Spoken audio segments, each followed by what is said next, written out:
All right, we're gonna give a big stretch of the right arm. Yep. And the other arm, yep. I'm glad this is being live streamed so that everyone around the world can see this, but it's just me, they can't see you. And now thumbs up for what you just heard before. Good, no thumbs down. Great job.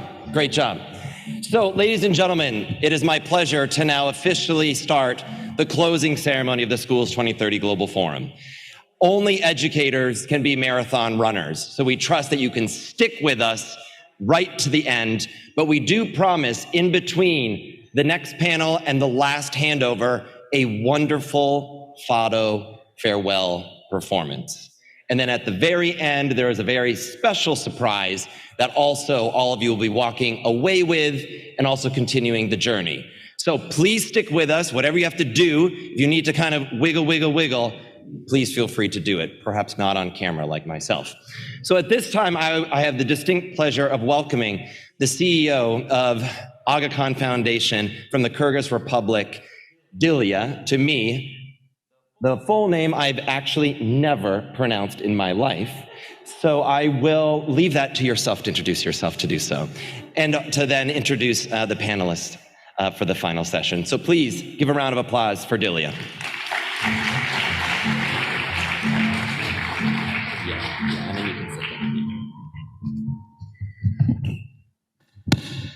What an honor to have the opportunity to chair the closing panel of Schools 2030 Global Forum with such distinguished speakers whom I am about to introduce to you all. But before I do that, I would like to take Andy's invitation to actually say out my name in full. My name is Davlat Sultan Dorgabekova, and I am the CEO of AKF in Kyrgyz Republic. The last 3 days have been so truly enlightening, enriching, and so truly energizing. And I cannot stress enough how important such opportunities are for all of us to bring together teachers, students, policymakers, and development partners from so many different countries into one room so that we can have substantive conversation about improving the education quality and access, which is so crucial to human development. So I don't want to take too much time of your time speaking myself, because there are going to be people who are so much wiser and so much more distinguished than myself. So I can't wait to dive right into this panel. And today, I am asking you to please welcome to this panel the Minister of Education of Portugal, Mr. Costa,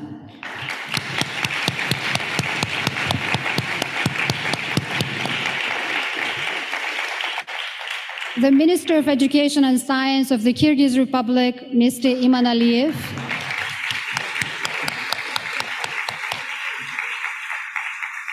Ms. Anna Pons, Policy Analyst at the OECD Schools Plus,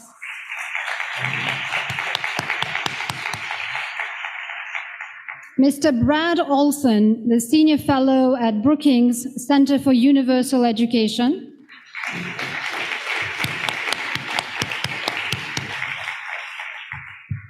and Mr. Kartikey from the Education Project Council in India.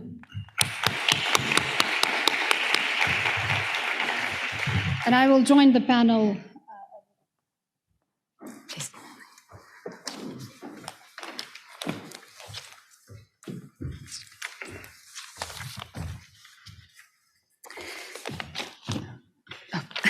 Would you like to take this one?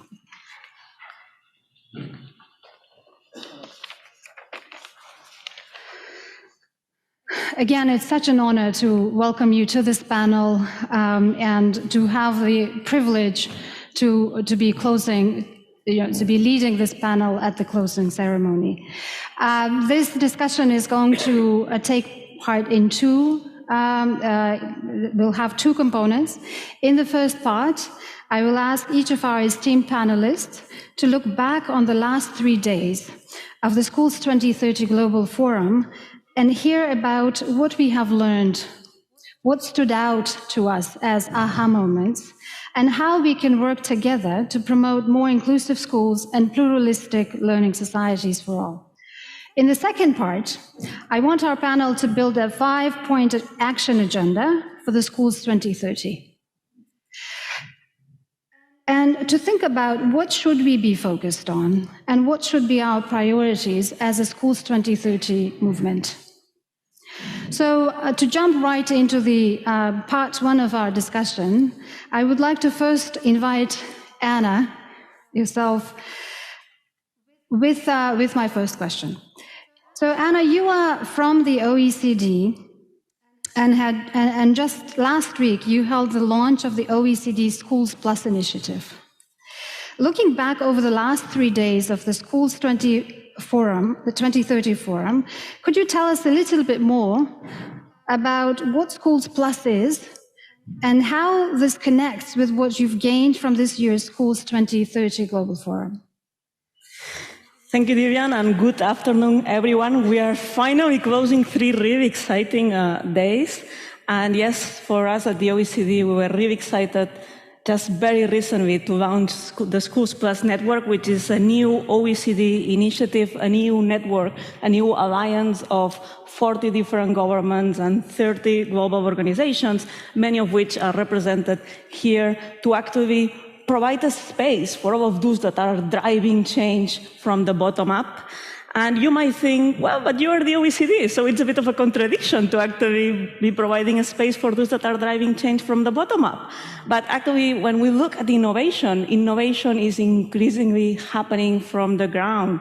It's no longer that much top-down from the Ministry of Education. There is a lot of interesting and really exciting developments happening in the ground. And I think that during these last 3 days, we've heard many of them. And I think it has been really 3 very rich and exciting days in which we have heard from teachers, and we have been in challenge sessions trying to all of us break our brains to find new solutions to all these common problems. And this is exactly what we are aiming to do with this new Schools Plus network, to provide a space to leverage all of these learnings coming from the ground.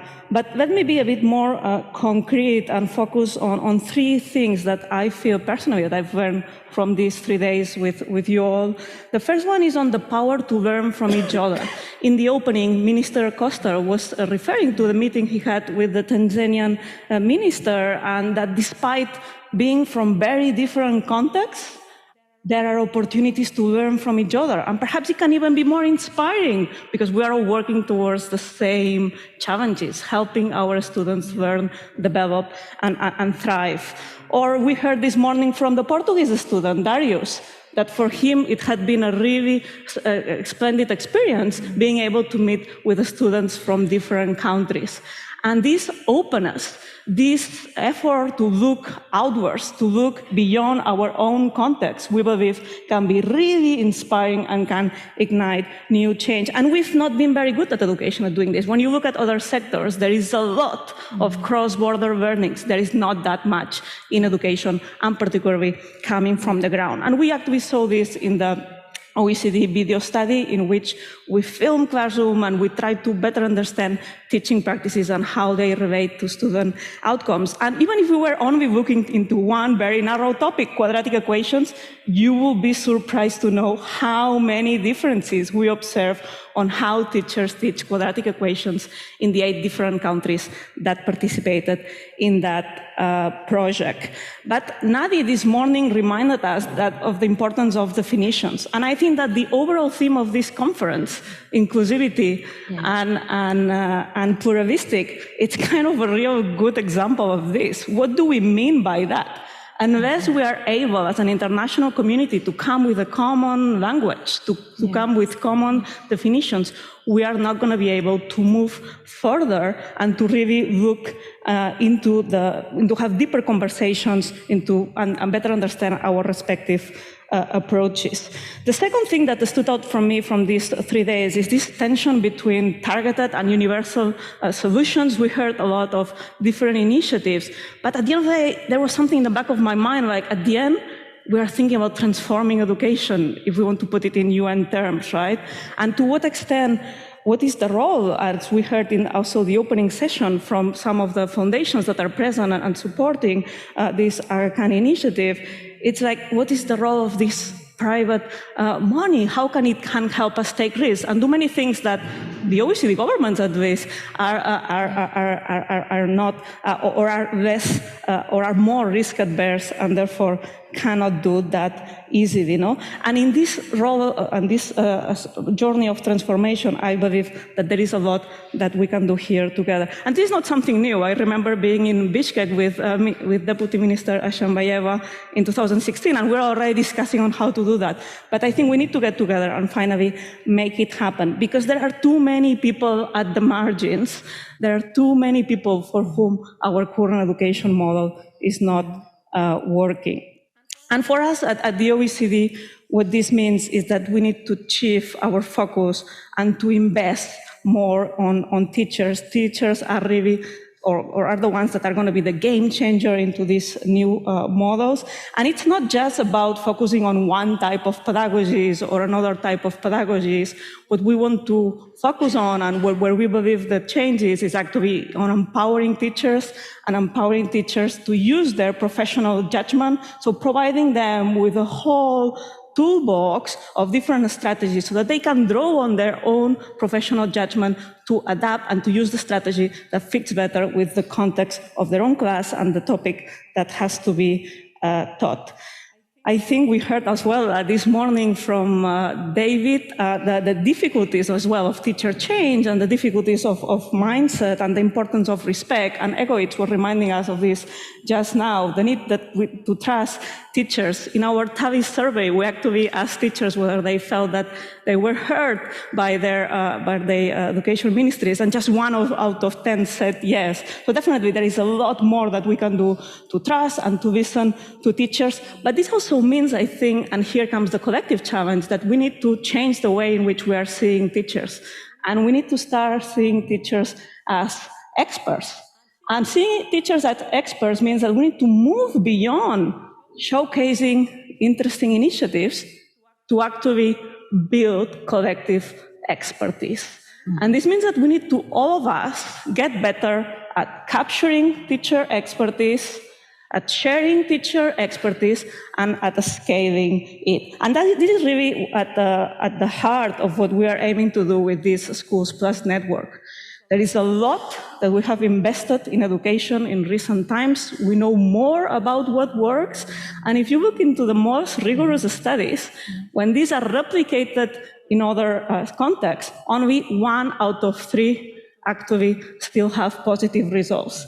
So we think it's time to actually engage with the teacher profession, engage the schools with evidence to understand the how behind what works. And this is actually what is going to be at the heart of the work of the Schools Plus network in the next 2 years.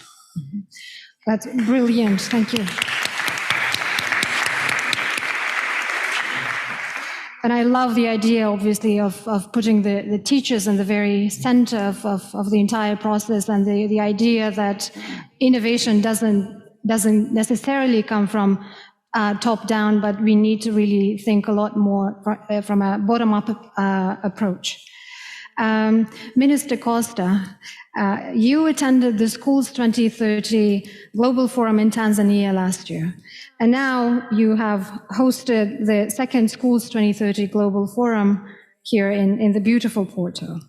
Looking back on this year's Schools 2030 Global Forum, what are your key takeaways moving forward and helping advance more inclusive schools and pluralistic learning societies? Thank you. Good afternoon, everyone. His Excellency. I'm very happy to be here again. Don't know if I'll be around in Kyrgyzstan next year. And I'm very happy because you make the impossible happen. I go back 10 years in my life, and someone would tell me would you ever be sitting on a sofa next to the Minister of Education of Kyrgyzstan? And I said, no way. So there's so much that you're making happen. Let me tell you the takeaway. So I wasn't as lucky as you all were because I couldn't be here yesterday. I had a debate at the Parliament, a tough one of the tough debates. And at some point I was thinking of Schools 2030 because a member of the Parliament from our far-right party was saying, look at what you're doing with education. You have this agenda on multiculturalism. That's a cultural revolution. And I said, yay, kudos for the revolution. Because if we are promoting a more tolerant, accepting society through education, I think we are doing good. And that makes me maybe say the same that I said last year at the closing of the Global Forum in Tanzania. These days we are afraid of some words, and sometimes we are afraid of the word ideology. But education is all about ideology. What we in this room agree on what education should be like is an ideological statement. When we are talking about wanting to develop more inclusive education systems, this is an ideological statement.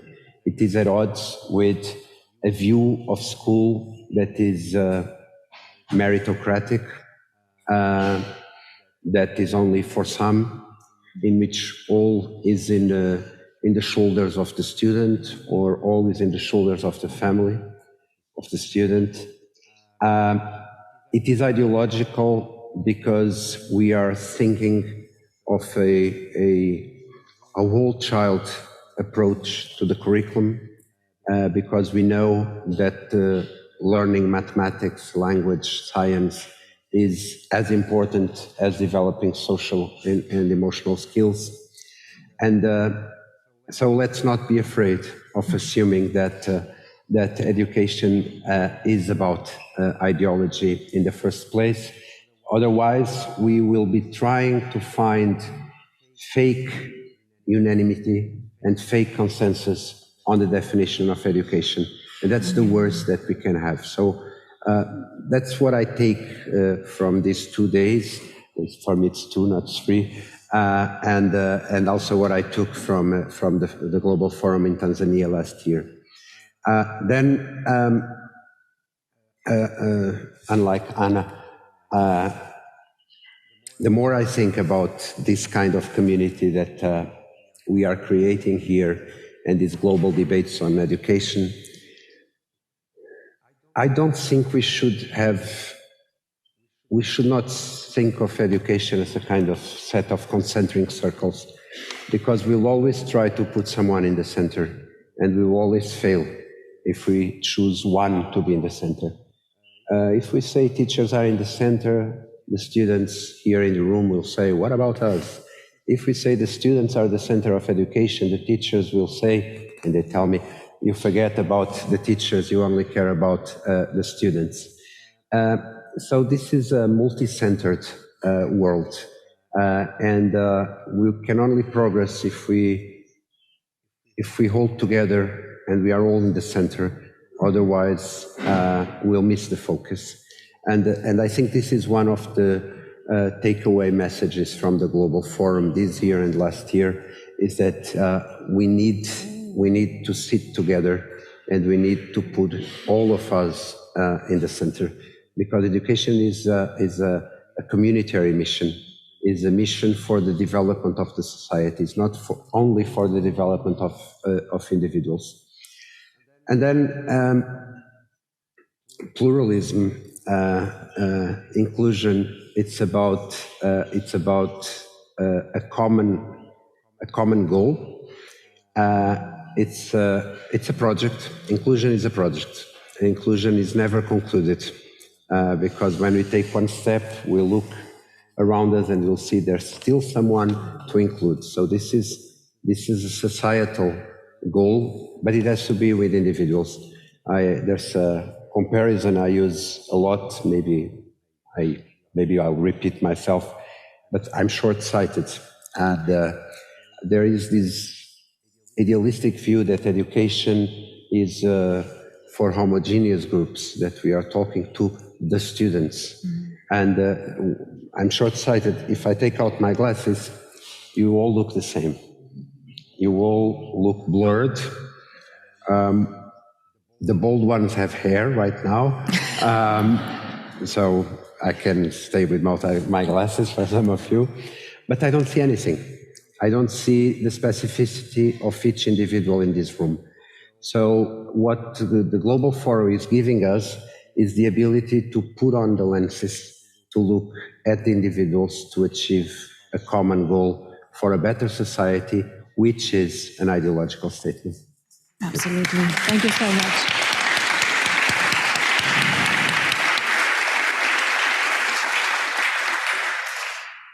Brad, you are a global expert in teacher leadership and education policy reform at the Brookings Center. Looking back on this year's Schools 2030 forum, what was different about it for you? And how has what you've discussed here relate to what you and Brookings are thinking about for the future of the teaching profession worldwide? Thank you. Oh my goodness, how to say something about so many of the things that have been said over the last several days. I think about the John Dewey quote, education is not preparation for life, but education is life itself. And I think that that was really honored here over the last couple of days. I was blown away by the fact that we all here believe in teachers. We put teachers at the center. This was a teacher-forward event. And it's heartening for me. It's like it gives me fuel, it gives me energy. In a minute, I'm going to talk about how it gives me hope. But to be able to spend time with colleagues and talk about the need to trust teachers, to believe in their inherent capacity to focus creatively and inclusively on students is actually very heartwarming. I want to say this was also an incredibly well-organized conference, and credit to the Aga Khan Foundation for putting this on. I have a few thoughts about teachers and teaching. One of them is that teaching will always be both personal and professional, and we have to get that balance right. If we go too far to either side, I think we make a mistake. If we focus only on the professional aspects of teaching, we lose the humanity of it. We lose the fact that these are actual human beings in working with other human beings in particular contexts. But if we only focus on the personal nature, I think we run the risk of losing the knowledge base about what good, inclusive, pluralistic teaching can become. So getting that balance becomes incredibly important, which is not to say we should be deprofessionalizing teaching. We should absolutely understand that it is a full profession, but it is also a personal profession. Secondly, I think that teaching is both always unique and universal. There are always contextual uniquenesses, and there are always some universal truths about learning, about pluralistic learning, about societies. And how to get that balance right and how to integrate the two is something I'm reminded of as I've been listening in on these many conversations today. I also think about how investing and committing to teachers is not only an idealistic thing to do, but it's a pragmatic thing to do. Listening to teachers is not only the right thing to do, but it's the wise thing to do. And the reason it's the wise thing to do is because we know, decades and decades of research has told us this, that teachers will resist, they will adapt, they will bypass the instructional reforms, the approaches, the curricular materials that they're given if they don't believe in them. So rather than shove those ill-fitting approaches down the throats of teachers, let's work with them and let's build the expertise of teaching and learning out from the ones who are closest to the people who matter most in all of this, and that's students. I think today about David Yeager mentioning that students need our respect. I think about Darius and his colleagues who earned our respect as students today. And I think about the fact that teachers also need our respect in the same way if we talk about growth mindsets, if we talk about what it means to commit to education, if we talk about what it means to be motivated to do one's best, none of that happens without respect. I want to talk very quickly about the fact that I've been heartened to see all of the pieces coming together. A really impressive collection of donor organizations who are committed and who are coherently working together around this common goal. I think that becomes incredibly important. In a minute, I might have a chance to say that we'd better not lose that. And I also want to say that we've been making connections and we've been making interconnections. Connections especially between teachers and communities, between schools and education leaders, and policymakers with each other. And then finally, I want to suggest that there are three things that I kept coming back to during the course of these last couple of days. One of them is hope, one of them is creativity, and one of them is hard work. We have to hope for the best. I think education, the life in education is always a balance between hope and despair. And it's the hope that fuels us. And it's the hope that we have that we won't have teachers and education systems that fit children into the system, but in fact, we will equip students to transform the system into the systems that we need. Because frankly, if we don't change and we don't change our systems, we are literally going to extinguish our species. Maybe not in our lifetimes, but very possibly in our children's lifetimes. And so this is literally a matter of life and death. When I think about creativity, I think about how so many times over these last couple of days, we've been listening to and talking with people who ask the question, what if? Let's never forget that question. What if we did it differently? What if we pushed against the status quo? What if we focused on what's needed right in front of us? That imaginative nature, not only on the part of teachers, but on the part of all of us as researchers, as policymakers, as donors, as other folks, asking the questions that get us outside the status quo. And then finally, it's incredibly hard work. And I think that we have to remember that. We're all going back to the real world tomorrow, and we're going to be reminded that there are forces arrayed against teacher professionalism, against the kind of pedagogies that we believe in. And we have to make sure that we don't take our pedal off the gas, that we don't give up, that we don't lapse into nihilism, but that we keep working together and we bring the energy that's been produced over these last couple of days with us and let it fuel us until we find ourselves together next year. Thank you.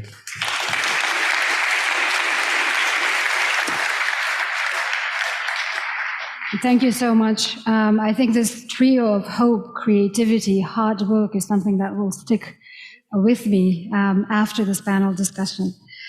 My next question is to Minister Imanaliyev. Minister, in less than 1 hour, you will announce that you will be hosting the 3rd annual Schools2030 Global Forum in the Kyrgyz Republic. Congratulations on that.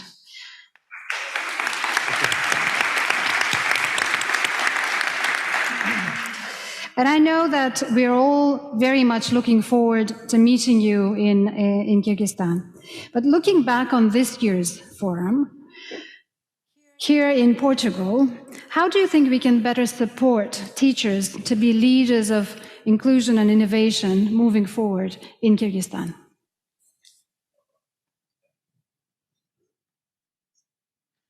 Спасибо. Прежде всего, мы... Thank you very much. First of all, I would like to say that we will not let you down when holding the Global Forum in the Kyrgyz Republic.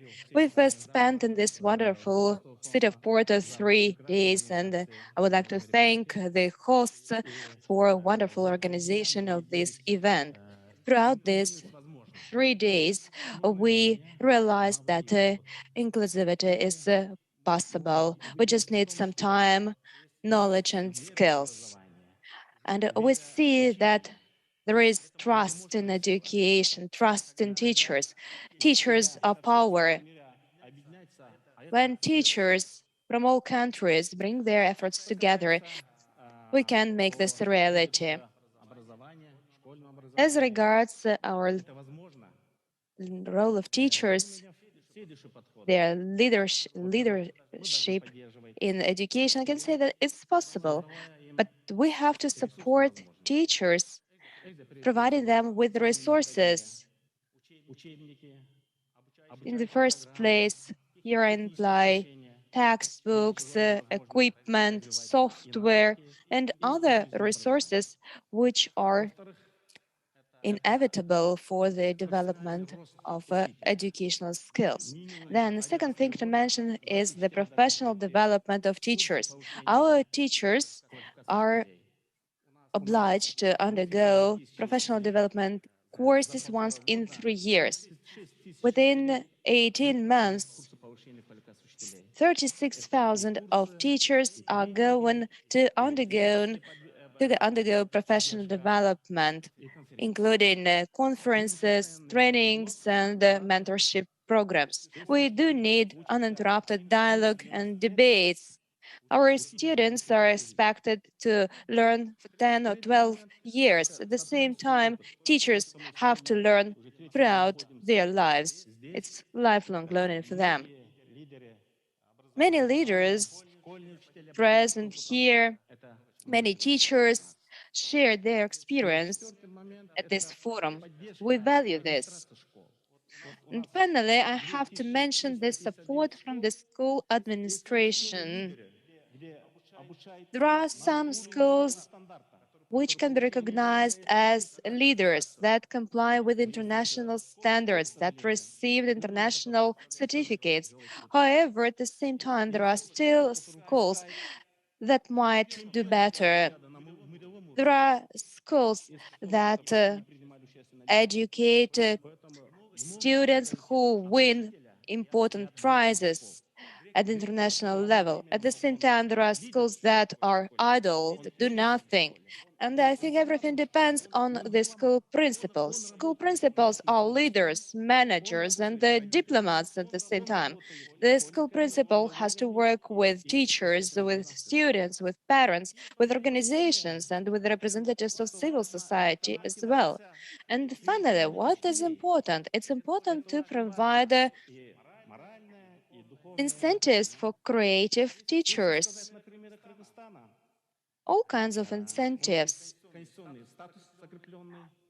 In Kyrgyzstan, we've got the constitutional status, Hero of Kyrgyzstan, and the winners of this prize are awarded with golden medals. This year, on the day of independence, such prizes will be awarded to teachers only. And before that, our cosmonauts, our space travelers used to receive such awards. So this year, the teachers are going to be equal to such heroes. The state is going to provide also some financial incentives to the teachers. Teachers who teach Kyrgyz language and literature will be awarded with prizes amounting to $10,000. I think that such incentives help to raise leaders in education, including the inclusive education. Thank you very much, Minister. And Mr. Kartikey, the challenges facing teachers and learners in your jurisdiction are immense. And yet, teachers are at the very heart of any scalable solution in education. Looking back over the last 3 days here at the Schools 2030 Global Forum, how has what you've heard relate to the current situation in India, and what gives us hope moving forward? Good evening to all of you. Today, while having lunch, we were discussing one issue with some of the friends from based in Washington, D.C. Just now, one of the panel members also discussed about importance of teacher. ND was also, raising the issue, hands and all, thumbs up and all. In India, we have one saying, that if one person has to pay respect to a two person, one of them is God and the other teacher. First, you have to pay respect to teacher because he has made you aware that the other person is God. So it is considered to be one of the most noble profession in India. Uh, as far as my jurisdiction is concerned, in the state of Bihar, I will discuss various issues in the background of this 3 days event over here. Education is regarded as, in Sanskrit verse, it is called as Sa Vidyaya Vimuktaye. Real education is the one which liberates from ignorance. Education means basically three things: schools, students, and teachers. You can arrange in any order as you can prioritize. And for this, you require resources, funds, trained manpower, both.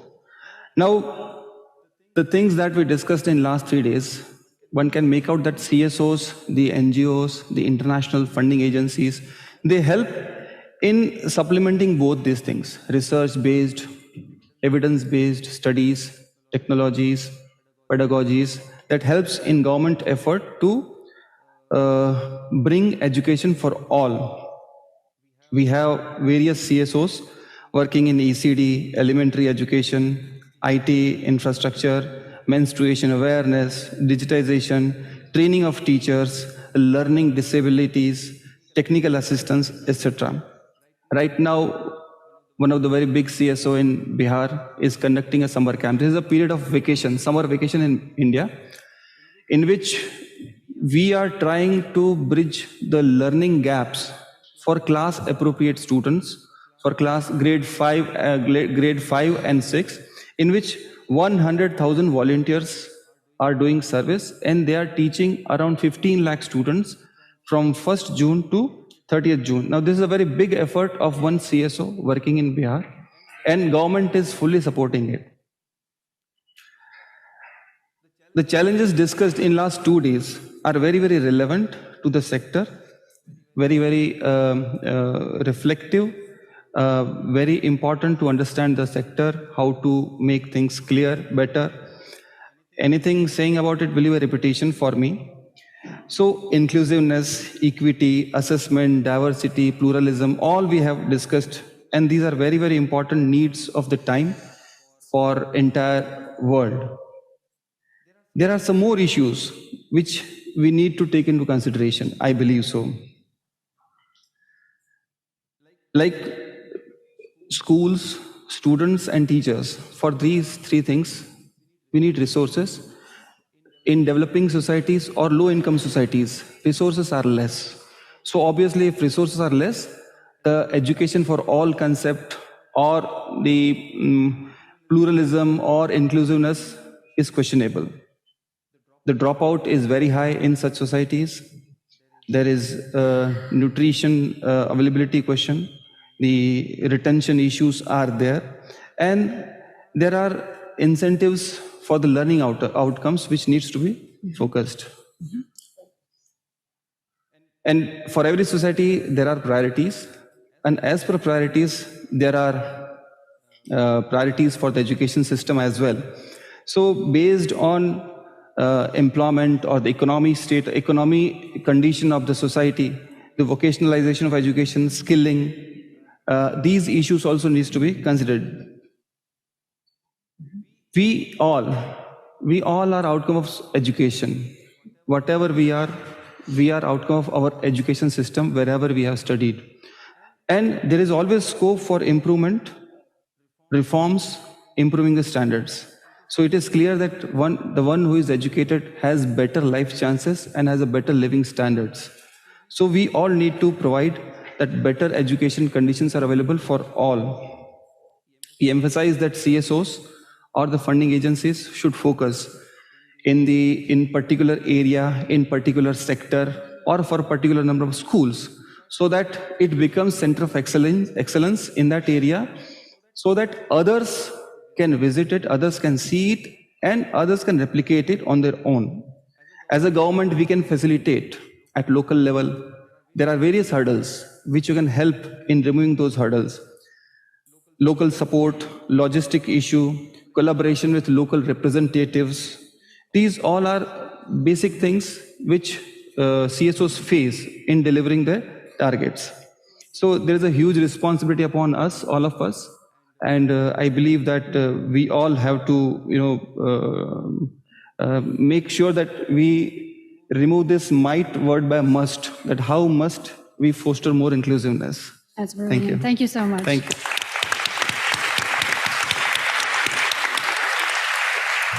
That was an amazing set of reflections. Thank you very much to this panel. And I would like for us to now move into the second part of our discussion.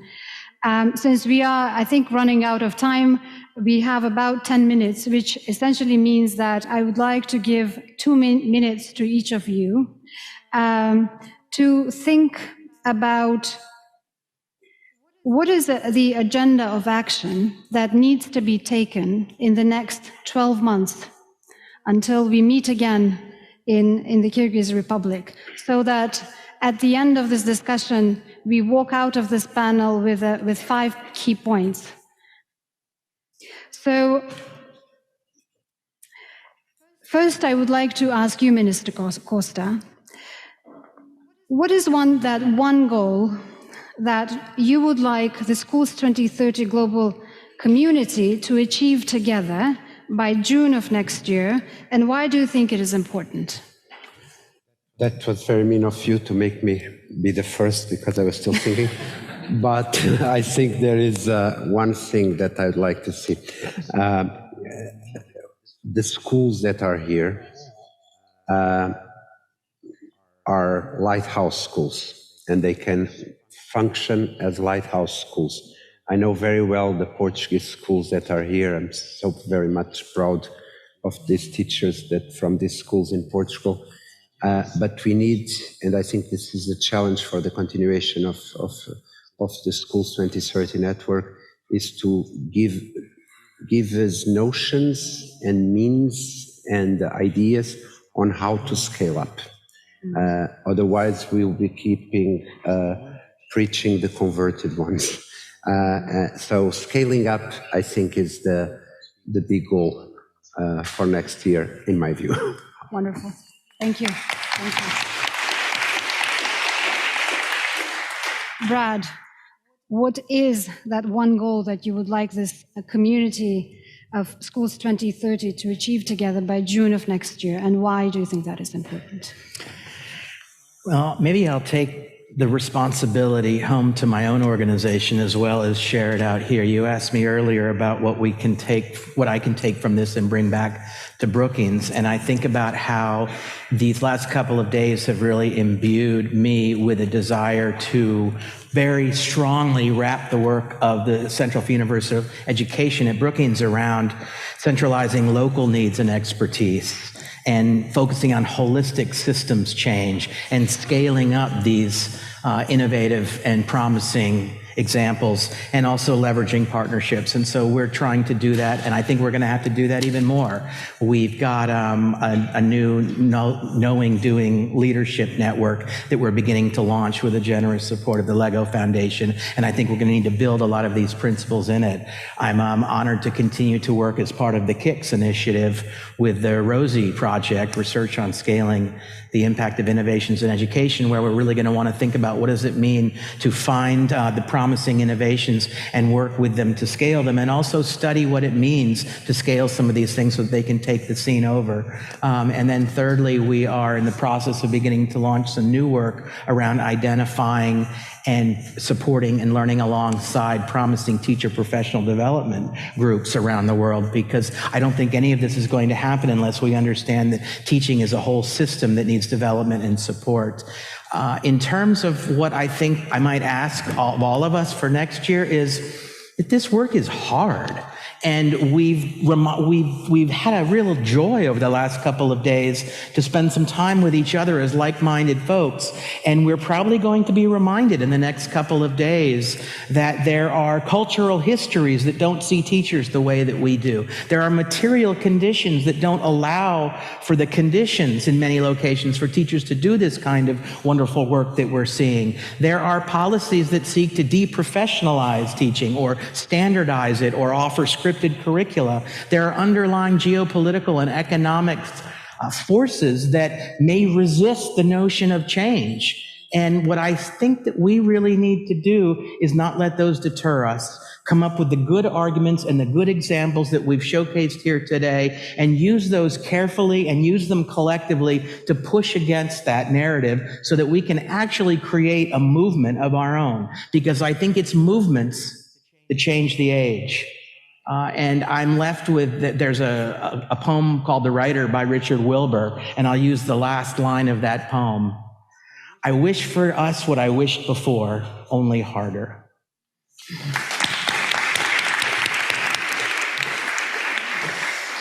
Thank you very much. And Mr. Kartikey, the exact same question. What would you like for us to achieve and why is it important? I think, in last 3 days, there have been around 25 challenge workshops. Many important issues have been discussed and some have been documented as well. And there have been very good team of experts from across the countries. And they are already doing these things. They are already in process. I believe that those ideas can be evolved during next 1 year, and that can be implemented, or some concrete data, concrete study, concrete evaluation can be done, and then based on that, for next year, it can become a good study or good prescription for the rest of the societies to follow. Thank you so much. Wonderful. Anna, over to you. What is that one thing you would like to happen and why? I really hope that we're going to stop talking less about teachers' passion. We know that teachers are passionate. 9 out of 10 of them that participate in the TAVI survey in 48 different countries tell us that they get into teaching because it's their vocation. They want to make a difference into the lives of their children. We'll talk less about passion and we'll talk more about expertise. And to me, this means that we need to move beyond trying to capture their expertise and simply showcasing it, and finding ways to systematize them so that they can build into knowledge. I've seen in here very interesting and promising practices, and for example, the structure that was used to present these teacher showcases can be very inspirational. And I hope that we are going to join forces, all the organizations that are working into capturing teaching expertise, to develop an international framework that can help not only capture this expertise, but also aggregate it so that we can meet this challenge of going to scale and providing valuable information for system transformation. Of course. Thank you. Thank you. Last but not least, Minister Imanaliyev, what is that one goal that you would like for us as a community to achieve by the time we meet in your beautiful country next year, and why is it important? Thank you. Well, the education cycle is a long cycle, and I see 3 objectives or 3 dreams. As UNESCO representative said, only 70 countries in the world cover vocational education, and I hope that by next June that will be a greater number. I'm speaking about ecological education, environmental thinking. It needs to be a new competence in school education. We need a new standard and a new program or curricula. And also, currently, about 60 countries, their school children daily encounter problems with access to potable water, for example. And the Global Green Fund under the UN, their budget is about $3 trillion. I would dream that they help those schools, that they support those schools that on the daily basis encounter shortage of potable water. And number 3, currently, in this world, it is hard to imagine the education sector without digitalization. So if you now print out all the textbooks from the internet, we would need like 300 billion copies of books. Civilization, of course, facilitates access to education, ensures quality, accessibility, inclusiveness. And I hope that our ministry, our country, that during this year, we will be able to fully digitalize our education materials. And hopefully you will witness that next year. Wow, I believe we have actually ended up with more than 5 action points, but let me summarize just so we have them all, we keep them all in mind, dear community of practice. So one was we need to now move from showcasing our ideas towards scaling up the successful experiences that we have all brought to this conference with us. Number two, we need to start focusing on the holistic systems level change to enable that scale up and not be deterred by all the challenges that we are bound to have on the way towards there. Three, evolve ideas we came up with and make sure that we move towards the systematizing of that experience. You also said that the ideas that have already been shown here are now potentially ready to be scaled up, but also we might be ready to start studying those pilots to see what results we achieve within 1 year. And also, Minister Imanaliev had shared his dream that by June 2024, the number of countries and schools that have the competency to teach climate change properly increases. So thank you so very much to this wonderful panel. It was a true honor. And please, could we give it, them a hand?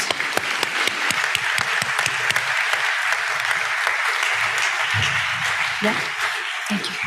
Thank you very much, Delia, and to your excellencies and to the panelists. We're going to take 2 minutes to set up the stage for the Fado farewell.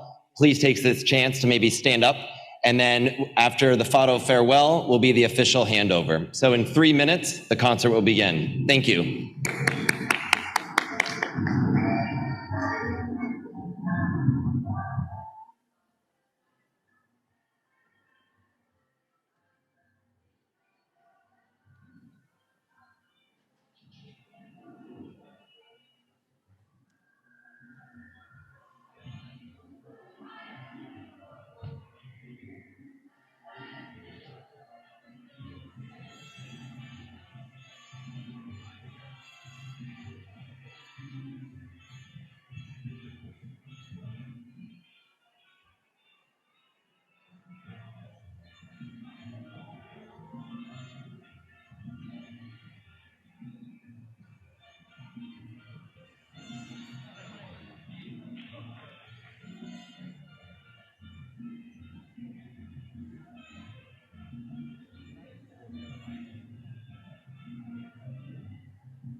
Last 35 minutes of the Schools 2030 second annual Global Forum.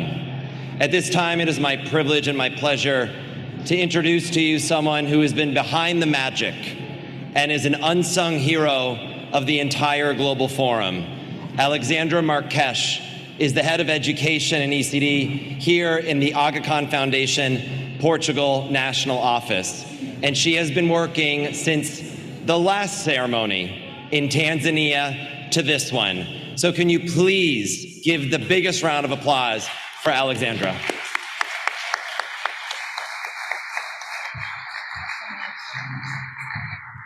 So thank you so much, Andy, and thank you, everybody. So we are already on the way to Kyrgyzstan, but we are still in Porto. So let's celebrate with a significant Portuguese music, that is Fado, that you heard on the first day. So we are closing also with Fado. And it's my real pleasure and privilege to announce and introduce to Mariana Roja. She's a singer, a songwriter, a scientist, and film producer.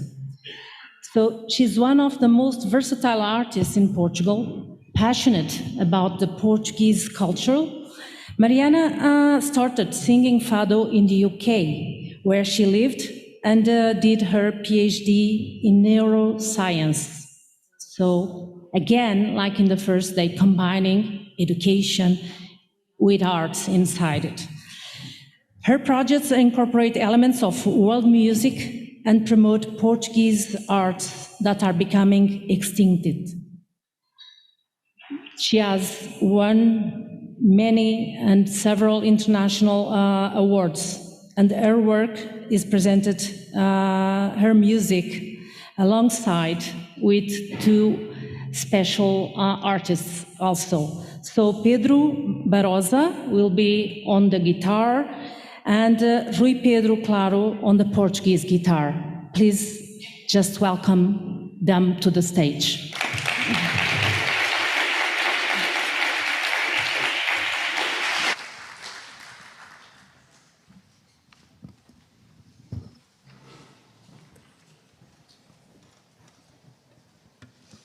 Good afternoon, everyone. It's a pleasure to be here today in this fantastic event that has joined so many people from so many different countries and cultures. Today's Fado, the first one that I'm going to sing, also brings together several cultures. It was written by Vinicius de Moraes to our fadista Amália Rodrigues, and it's called Missing Brazil in Portugal.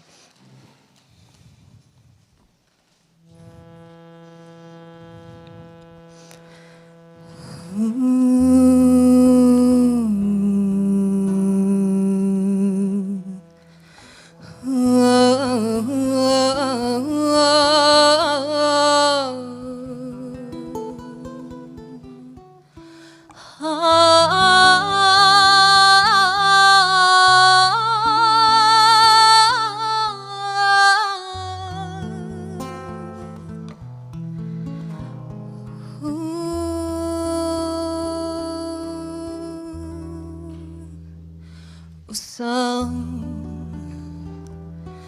das minhas lágrimas de amor cria o mar que existe entre nós dois para nos unir e separar. Pudesse eu te dizer a dor que dói dentro de mim, que mói meu coração desta paixão que não tem fim, ausência tão cruel, saudade tão fatal. Saudades do Brasil, lá em Portugal.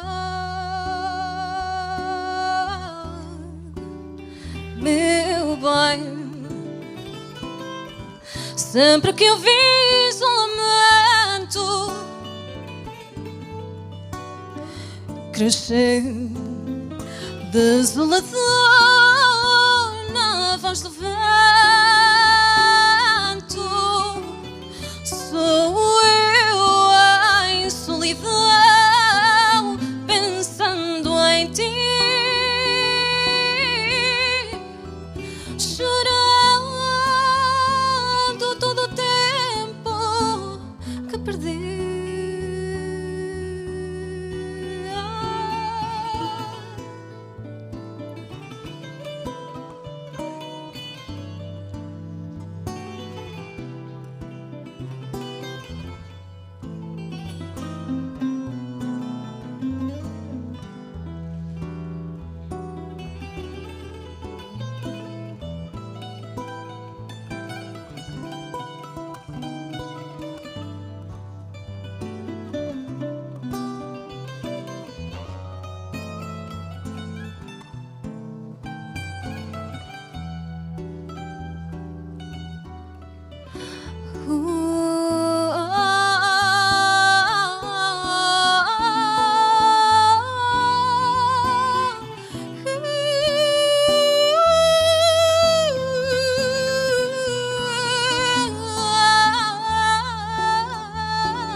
Meu bem, sempre que eu vi isolamento crescer, desolador na voz do vento, sou eu em solidão, pensando em ti, chorando todo o tempo que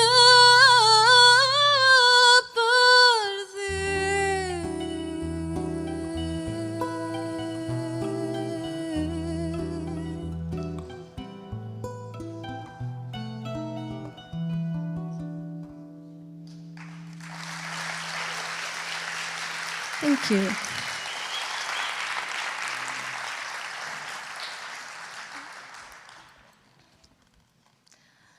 The second song I'm gonna sing is an original of mine.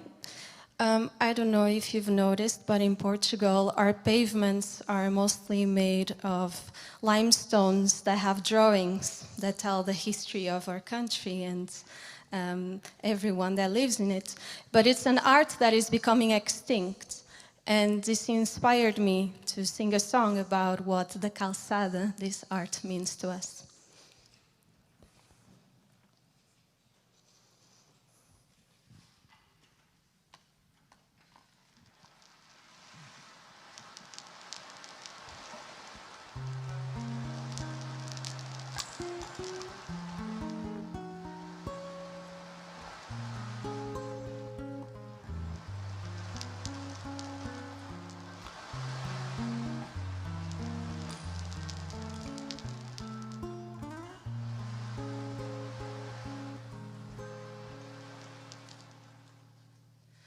As pedras na calçada me acompanham,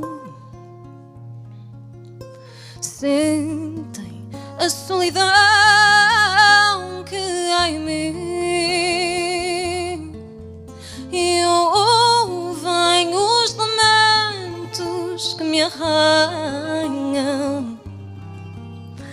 Elas estarão aqui até o fim. As pedras da calçada me conhecem, levaram cada lágrima que perdi e aguentam que atormenta. Elas sabem bem o que eu senti.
As pedras sentem o peso de alegria,